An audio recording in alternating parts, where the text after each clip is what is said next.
Hi hello అందరికీ నమస్తే. Welcome back to my channel Sangeetha Sudhakar. నేను మీ సంగీత. నేను యూట్యూబ్ ఛానల్ స్టార్ట్ చేసి 3 years అవుతుంది. ఎప్పుడు కూడా ఇట్లా ఫుల్ వీడియోలో వ్లాగ్ అనేది షూట్ చేయలేదు. కానీ ఫస్ట్ టైం ఇవాళే ఒక చిన్న వ్లాగ్ అయితే మీతో షేర్ చేయబోతున్నాను.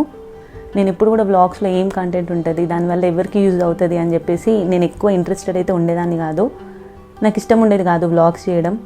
దానివల్ల ఎవరికి యూజ్ ఉండదు చూసే వాళ్ళకి అని చెప్పి. సో అది కూడా ఒక యూజే, ఒక ఎంటర్టైన్మెంట్ పర్పస్గా చూస్తారు అని ఈ మధ్య మినీ వ్లాగ్స్ పోస్ట్ చేస్తున్నా కదా, దానివల్ల నాకు తెలిసింది. అదిగాక కమెంట్స్లో చాలామంది అక్క మీ డే ఇన్ మై లైఫ్ చూపించండి, మీ పిల్లలతో వీడియోస్ చేయండి అని చాలా అడుగుతున్నారు.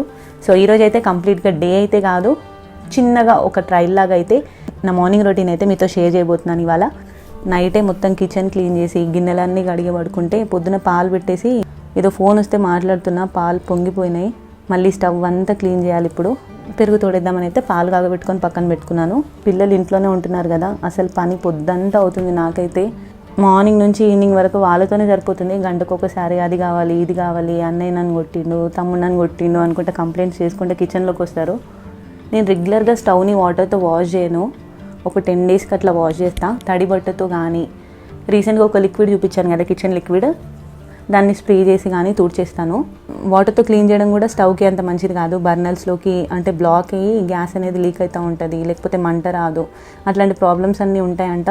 సో నేను రెగ్యులర్గా వాడను, కానీ ఈరోజు అయితే కడగాలి కాబట్టి కడుగుతున్నాను. పాలు మొత్తం పొంగిపోయి అంత జిడ్డుగా ఉంది. కొంచెం కష్టమైన తడి బట్టతో అయినా తుడిచేయచ్చు, కానీ కడిగి చాలా రోజులు అవుతుందని చెప్పేసి అయితే స్టవ్ క్లీన్ చేస్తున్నాను. ఈ స్టవ్ గురించి చాలామంది అడుగుతున్నారు, కొత్త స్టవ్ తీసుకున్నారా, లింక్ ఇవ్వండి అని చెప్పి.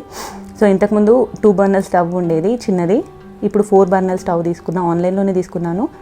బటర్ఫ్లై 4000 4500 పడింది. మీకు కావాలంటే దీని లింక్ నేను కమెంట్ బాక్స్లో ఇంకా డిస్క్రిప్షన్లో పిన్ చేస్తాను, చూడండి. మా ఆడపడుచు పిల్లలు కూడా ఇక్కడ మాతోనే ఉన్నారు, హాలిడేస్ అని చెప్పేసి వచ్చారు. సో 4 పిల్లలు అయ్యారు, ఇంకా వీళ్ళతోనే సరిపోతుంది నా డే అంతా. మా చిన్నోడు బన్ను అయితే 10 నిమిషాలకు ఒకసారి వచ్చి అన్నయ్య కొట్టిండు, అన్నయ్య రిమోట్ ఇవ్వట్లే అని చెప్పి చెప్తూ ఉంటాడు. కంప్లైంట్స్ అన్నీ చెప్తూ ఉంటాడు. ఎక్కువ వీళ్ళు రిమోట్ కోసం కొట్లాడుకుంటూ ఉంటారు. ఆ టీవీ చూడకుండా పక్కన ఏదన్నా ఆడుకోండి అని చెప్తే ఒకటే సైకిల్ పట్టుకుంటే ఇద్దరికి ఒకటే కావాలి, స్కేటింగ్ పట్టుకుంటే ఇద్దరికి ఒకటే కావాలి. సో అట్లా దాని గురించి ఇద్దరు కొట్టుకుంటూనే ఉంటారు డే అంతా. ఈరోజు బ్రేక్ఫాస్ట్లోకి పూరీ చేస్తున్నాను. నేను ఆశీర్వాద్ పిండితోనే చేస్తాను, గోధుమ పిండితోనే పూరీ కూడా చేస్తాను. చాలా సాఫ్ట్గా వస్తాయి. చాలామంది పూరీ రెసిపీ అడుగుతున్నారు. పూరీ ఏముంది రెగ్యులర్గా చేసుకుంటారని చెప్పి రెసిపీ ఎప్పుడు పోస్ట్ చేయలేదు, కానీ చాలామంది అడుగుతున్నారు. నెక్స్ట్ టైం కంప్లీట్గా పూరీ నేను ఎట్లా చేస్తాను, ప్రతి ఒక్క పూరి పొంగేలాగా ఎట్లా వస్తుంది, సాఫ్ట్గా ఎట్లా ఉంటుంది అనేది కొన్ని టిప్స్తో అయితే కంప్లీట్ రెసిపీ మళ్ళీ మీకు నెక్స్ట్ టైం షేర్ చేస్తాను.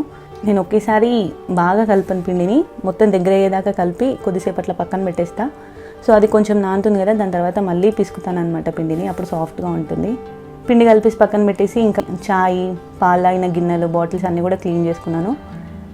ఇంకా మా ఆయన ఏమో కొత్తిమీర, పుదీనా, చికెన్ కూడా తీసుకొని వచ్చాడు.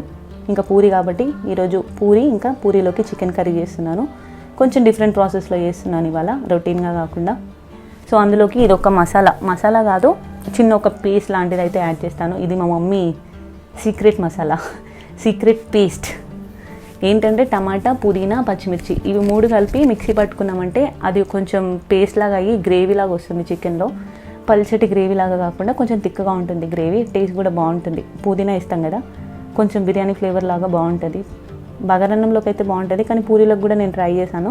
నేనైతే ఫస్ట్ టైం చేయడం, ఎప్పుడు మా మమ్మీ చేస్తుంది ఇట్లా, కానీ మంచిగా ఉంది టేస్ట్. ఈసారి అయితే ఆనియన్స్ వేసుకొని ఫ్రై చేసుకుంటాం కదా, పసుపు అల్లం ఎల్లిగడ్డ పేస్ట్ వేసినప్పుడు ఈ పేస్ట్ కూడా వేసుకొని చాలాసేపు ఫ్రై చేయాలి, పచ్చివాసన పోయేదాకా, లేదంటే పచ్చిగా ఉంటుంది, టేస్ట్ అసలు బాగుండదు. పూరీ చేస్తే నేను ఒక్కటి చెప్తాను, ఆల్రెడీ చాలామంది ఎక్స్పీరియన్స్ చేసే ఉంటారు. ఎప్పుడైనా తినాలనిపించో అట్లా ఒక్కలం ఉన్నప్పుడు చేసుకుంటాము, కానీ చాలా రిస్క్ అవుతుంది. మెయిన్గా సమ్మర్లో అయితే ఇంకా పెద్ద పని పూరీ చేసుకోవడం అనేది. ఇద్దరు ఉంటే మీకు మంచిగా తినాలనిపిస్తేనే పూరీ చేసుకోండి, లేకపోతే అసలు దాని జోలికి కూడా పోకండి. మొత్తం మా కిచెన్లోనే మాకు గంటలు అయిపోతుంది. ఇద్దరం ఉన్నానంటే చేసుకోండి. నాకైతే పూరీ చేస్తే మా ఆయన హెల్ప్ చేస్తాడు, ఆయనకి పొంగేలాగా ఎట్లా కాల్చాలి అనేది కూడా నేర్పించాను. పూరీ పిండి కలపడంలోనే కాదు, మనం కాల్చే విధానాన్ని బట్టి కూడా ఉంటుంది.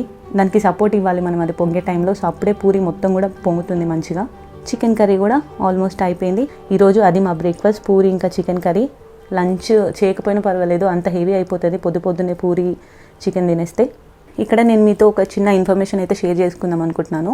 రీసెంట్గా నేను ఒక ప్యాడ్స్ గురించి షార్ట్ వీడియోలో చెప్తే చాలామంది లింక్ ఓపెన్ అవ్వట్లేదు అని కమెంట్ చేశారు. షార్ట్ వీడియో కాబట్టి డిస్క్రిప్షన్లో కమెంట్ బాక్స్లో లింక్స్ అయితే ఓపెన్ అవ్వట్లేదు. సో దాని గురించి నేను మళ్ళీ స్పెసిఫిక్గా ఈరోజు ఇందులో యాడ్ చేశాను, లింక్ ఇద్దామని చెప్పేసి. ఇది తమారా శానిటరీ ప్యాడ్స్, మనకి అమెజాన్లో అవైలబుల్ ఉన్నాయి. ఇవి చాలా థిన్ సాఫ్ట్గా ఉన్నాయి, అంటే నేను పర్సనల్గా వాడుతున్నాను, నాకు చాలా బాగా నచ్చాయి. దీనికి అనియన్ స్ట్రిప్ అనేది ఉంటుంది, దానివల్ల బ్యాక్టీరియా ఫామ్ అవ్వకుండా బ్యాడ్ స్మెల్ అనేది రాకుండా ఉంటుంది. మామూలుగా మన రెగ్యులర్గా వేరే ప్యాడ్స్ చూస్తే సింథటిక్ మెటీరియల్ అనేది ఉంటుంది అనమాట, అది దానివల్ల చాలా రఫ్గా ఉంటుంది ప్యాడ్స్ అనేది. ఇది 100% కంప్లీట్లీ న్యాచురల్ మెటీరియల్తో తయారు చేస్తారు, సింథటిక్ మెటీరియల్ అనేది కూడా ఎక్కడ ఉండదు. ఇవి చాలా సాఫ్ట్గా ఉండడం వల్ల మనం యూజ్ చేసాము అన్న ఫీల్ ఉండదు. థిన్గా ఉన్నా కూడా ఎక్కువ అబ్జర్వ్ చేసుకుంటాయి. అన్ని సైజెస్లో అవైలబుల్ ఉన్నాయి, అన్ని న్యాచురల్ ప్రోడక్ట్స్తో చేస్తారు కాబట్టి ఈ ప్యాడ్స్ యూజ్ చేయడం చాలా సేఫ్. ఇచ్చింగ్, ర్యాషెస్ లాంటి ప్రాబ్లం ఉండదు. వీటి లింక్ వచ్చేసి నేను డిస్క్రిప్షన్లో కమెంట్ బాక్స్లో పిన్ చేస్తాను, చూడండి. ఈ వీడియో కనుక మీకు నచ్చితే ఒక లైక్ చేసి షేర్ చేయండి. మళ్ళీ నెక్స్ట్ ఇంకో బ్లాగ్తో మీ ముందుకు వస్తాను. Thanks for watching.